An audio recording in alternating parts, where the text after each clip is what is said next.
Good day everyone, I'm Christian Ryan C. Gonzalez and I'm here in front of you to report about the Universal Declaration of Human Rights, Article 19 and 20. So let's start with the first one, Article 19. Article 19 is about right to freedom of expression and opinion. So we're going to explore together what freedom of expression in international law really means. Everyone shall have the right to freedom of expression. This right shall include freedom to seek, receive, and impart information and ideas of all kinds, regardless of frontiers, through any media of their choice. The exercise of these rights carries with it special duties and responsibilities. Everyone shall have the right. Freedom of expression belongs to everyone. No discrimination should be made based on nationality, gender, genetic features, ethnic or social origin, religion, language, political opinion, property, disability, age, sexual orientation, or any other status. We can all seek, receive, and impart. This freedom applies not only to that which you express yourself, but also to the information, opinions, and ideas you choose to gather from other sources. These sources come in many forms, but all may express themselves freely. Information and ideas of all kinds. Expression also refers to opinion, however controversial or potentially offensive to a public figure. Only when an idea or opinion incites hatred or violence can it be restricted. Regardless of frontiers. The right to freedom of expression is not limited by national boundaries. States must recognize this right regardless of borders. Through any media. People may express themselves in many different ways, including print, visual arts, theatre, film, dance, and music. All are protected by the rights to freedom of expression. Special duties and responsibilities. Some restrictions are allowed under international law, though censorship can only be authorized in very exceptional cases, subject to a fair hearing. States must respect, protect, and fulfill the right to free expression by not interfering with it, as well as taking active steps to ensure people can enjoy this right.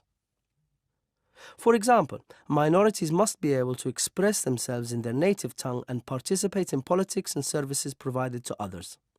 The media must not be monopolized by states or private companies with vested interests.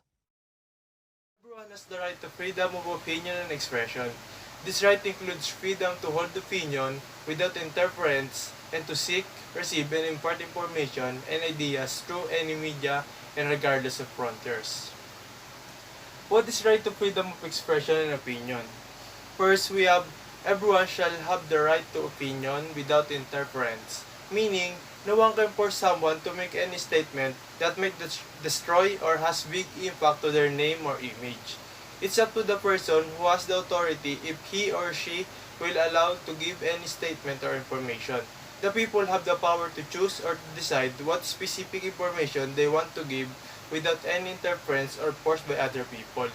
It's help us to protect our own and also other people in the way of we have the control and power to hold our opinion that may affect others. Everyone shall have the right to freedom of expression. This right shall include freedom to seek, receive, and impart information and ideas of all kinds, regardless of frontiers, either orally, in writing, or in print, in the form of art, or through any other media of his choice. Everyone can freely give their own expression and opinion about anything they gathered. It includes the findings, accepting, and giving information.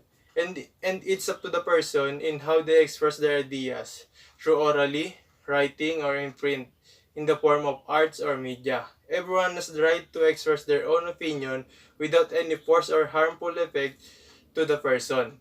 Now, every individual has the right and power to express their own opinion or idea. So it depends to the person in how he uses it or how he applies it to other. We should know our responsibility in using this right, and we need to ensure that we are using this in a right way. Background of Article 19. This article reflects with tremendous interest in the freedom of information in the post-war year. The Soviet Union proposed an amendment that would deny this right to Nazi and fascist groups. This forced the drafters to discuss the question of how tolerant an already just society should be of intolerant groups like Nazis. Nazis is a member of a German political party that controlled Germany from 1933 to 1945 under Adolf Hitler. So let's proceed to the next one. Article 19, Application in the Philippines. Do you think that our government is implementing this right properly? According to issue happening to our country, I can say that there is something wrong with our government in implementing this right of freedom of expression and opinion. Because there are so many group or organization that overuse or abuses their right. For example, the LGBT or lesbian, gay, bisexual, and transgender group. They're suffering of so many issues and problems, just like discrimination, violence, unequal treatment, inequality, and so many more. So our government provides some rights to protect the LGBT group or community. But as time goes by, we observe that some of their representative or group member overuse their rights for nonsense complaint just because they are knowledgeable and all-knowing or famous.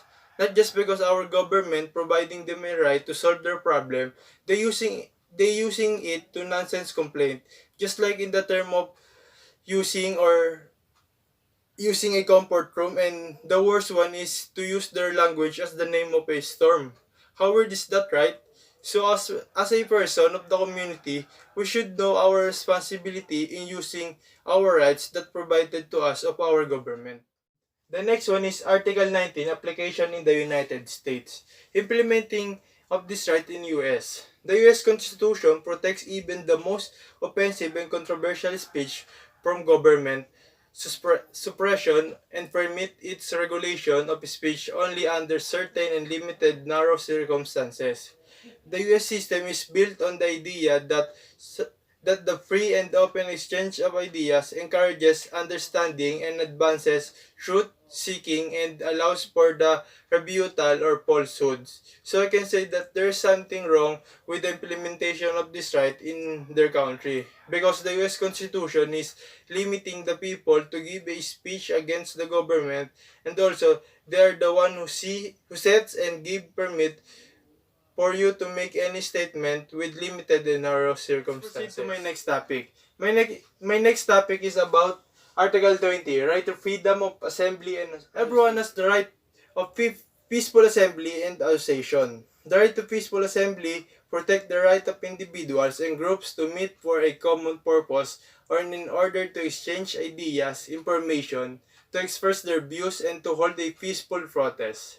The right to extend to all gatherings for peaceful purposes, regardless of the degree of public support for the purpose of gathering. However, the right applies only to peaceful assembly, not to those involving violence. The next one is, no one may be compelled to belong to an association. The right to freedom of association protects the right of all the persons to together voluntarily for a common goal and to join an association. Examples are political parties, professional or sporting clubs, non-government organization, and trade unions. Let's proceed to the next one. Article 20, Application in the Philippines. In the Philippines, there are so many groups and associations that has different goal and become the voice of the people and fight for their rights. That's why there are so many people that being interested to join to those groups to help the society and fight for their rights. So our government create or establish this law to help our people to freely join in any group or association they want without any compelled by Article 20, Application in the United States. Implementing of this right to United States, the Supreme Court of the United States has held that the First Amendment protects the right to conduct a peaceful public assembly. The right to assembly is not, however, absolute. Government official cannot simply prohibit a public assembly in their own discretion, but the government can impose restriction on the time, place, and manner of peaceful assembly, provided that constitutional safeguards are met. Time, place, and manner restriction are permissible so long as they are justified without reference to the content of the regulated report. I hope you enjoy and learn a lot from me. Thank you very much and God bless.